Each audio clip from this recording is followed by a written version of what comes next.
এই দোয়া মাহফিলে এখন আপনাদের মাঝে বক্তব্য রাখবেন তেরখাদা উপজেলা ছাত্র দলের বিপ্লবী আহ্বায়ক সাব্বির আহমেদ টগর।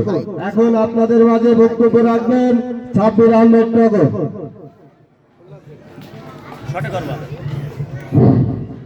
বিসমিল্লাহির রহমানির রহিম। মাদার অফ ডেমোক্রেসি, বাংলাদেশের 18 কোটি মানুষের হৃদয়ের স্পন্দন, আমাদের প্রিয় নেত্রী দেশনেত্রী বেগম খালেদা জিয়ার আশরোগ মুক্তি কামনার দোয়া মাহফিল অনুষ্ঠানের সম্মানিত সভাপতি, উপস্থিত আছেন তেরখাদা উপজেলা অঙ্গ সহযোগী সংগঠনের বিভিন্ন পর্যায়ের নেতৃবৃন্দ, উপস্থিত আছেন আমার দীর্ঘদিন আন্দোলন সংগ্রামের প্রিয় সহযোদ্ধা বাংলাদেশ জাতীয়তাবাদী ছাত্রদল খুলনা জেলা শাখার সাবেক বিপ্লবী সাধারণ সম্পাদক, বর্তমান খুলনা জেলা ছাত্র দলের সংগ্রামী যুগ্ম আহ্বায়ক, যুব দলের সংগ্রামী যুগ্ম আহ্বায়ক গোলাম মোস্তফা তুহিন সহ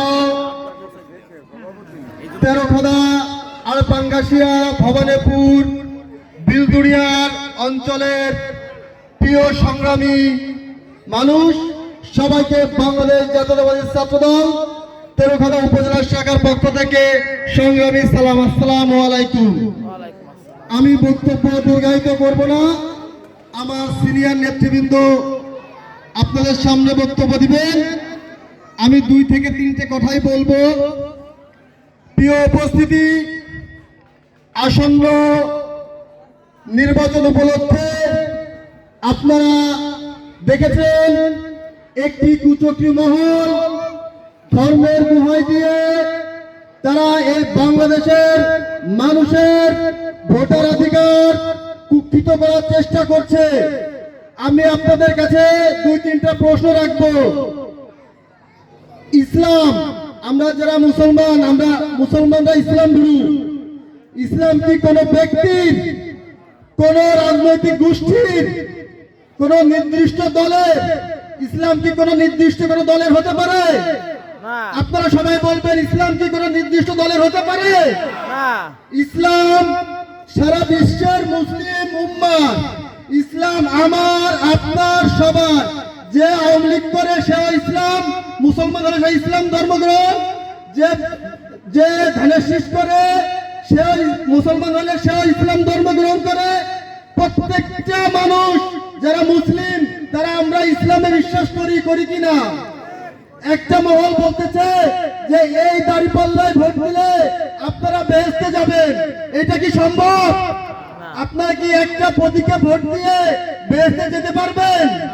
আপনার যদি আমল ঠিক না থাকে, আপনি যদি ইসলামের পথে না চলেন, আপনি যদি খারাপ কাজ করেন, তাহলে কি আপনার জন্য কি জান্নাত নিশ্চিত? তাহলে কি যারা বলতে যাচ্ছে যে একটা দলে ভোট দিলে জান্নাত নিশ্চিত, এটা কি আসলে সত্য? আপনারা বলবেন এটা কি সত্য? আমি রাত্রে চুরি করলাম, ডাকাতি করলাম, বিভিন্ন ধরনের অন্যায় করলাম, কিন্তু আমরা যে একটা প্রতীকে ভোট দিলাম, ওই একটা প্রতীকে ভোট দিয়ে কি আমাদের জান্নাত যাওয়া সম্ভব? আপনারা এই বিষয়টা বেশি দৃষ্টি আকর্ষণ করছি, বিশেষ করে আমাদের মা বোনেরা। আমরা ইতিমধ্যে লক্ষ্য করেছি বিভিন্ন ধরনের আপনাদের বাড়ি বাড়ি যে এই ইসলাম সম্পর্কে এই বিভিন্ন রকম অপপ্রচার চালাচ্ছে। আপনারা এটা থেকে বিরত থাকবেন।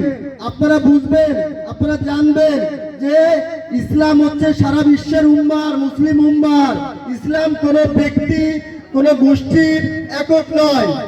আর সর্বোপরি আমি একটা কথা বলতে চাই, আমাদের দীর্ঘদিনের যারা রাজনীতি করি, যার মুখের দিকে আমরা রাজনীতি করে আসছি, যে মানুষটি বাংলাদেশের স্বাধীনতা সার্বভৌমত্বের জন্য আপোষ করে আসছেন, সেই নেত্রী, যে নেত্রী কখনোই বাংলাদেশ ছেড়ে কখনো পালিয়ে যাননি। আমরা ইতিমধ্যে লক্ষ্য করেছি এই বাংলাদেশের একটি মাত্র দলের নেত্রী তার জীবনের দেশের কথা চিন্তা না করে তার নিজের কথা চিন্তা করে এই দেশ থেকে পালিয়ে গেছে। আপনারা দেখেছেন না? কিন্তু আমাদের নেত্রী আমাদের মমতাময়ী মা, তিনি দেশের মানুষের কথা চিন্তা করে সে দেশে রেখে গেছে, এই দেশে থেকে গেছে। তার জন্য আপনারা মন খুলে দোয়া করবেন, তিনি ভালো থাকলে এই বাংলাদেশ সুস্থ থাকবে। আর সর্বোপরি আমাদের এই অঞ্চল থেকে যিনি ধানের শীষ প্রতীক নিয়ে নির্বাচন করছেন, এই অঞ্চল, এই রূপসা তারকাদা দিঘলিয়ার মা মানুষের সন্তান আমাদের প্রিয় নেতা আজিউল বাড়ি হেলাল ভাই। আপনারা অনেকে জানেন যে আজিউল বাড়ি হেলাল ভাই কেমন মানুষ, আপনারা একটু তার সম্পর্কে খোঁজ খবর নেবেন। বিগত দিনে আপনারা যারা মুরব্বী আছে অনেকে জানেন, এখানে মনে হয় এই আজিউল বাড়ি হেলাল ভাই,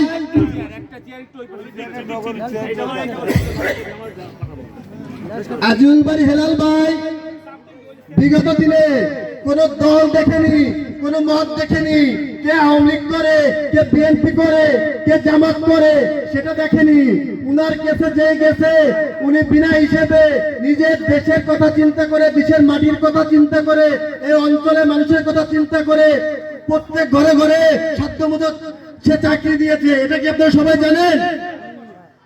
সেই ব্যক্তি আজিউল বাড়ি হেলাল ভাই আবারও ধানের শীষ প্রতীক নিয়ে আমাদের মাঝে এসেছেন। আপনারা সবাই আজিউল বাড়ি হেলাল ভাইকে ধানের শীষে ভোট দিয়ে জয়যুক্ত করবেন এবং এই অঞ্চলের উন্নয়নের দ্বারা অব্যাহত রাখবেন। এই বলে আমার বক্তব্য এখানেই শেষ করছি। বাংলাদেশ জিন্দাবাদ, বাংলাদেশ জাতীয়তাবাদী ছাত্র দল জিন্দাবাদ।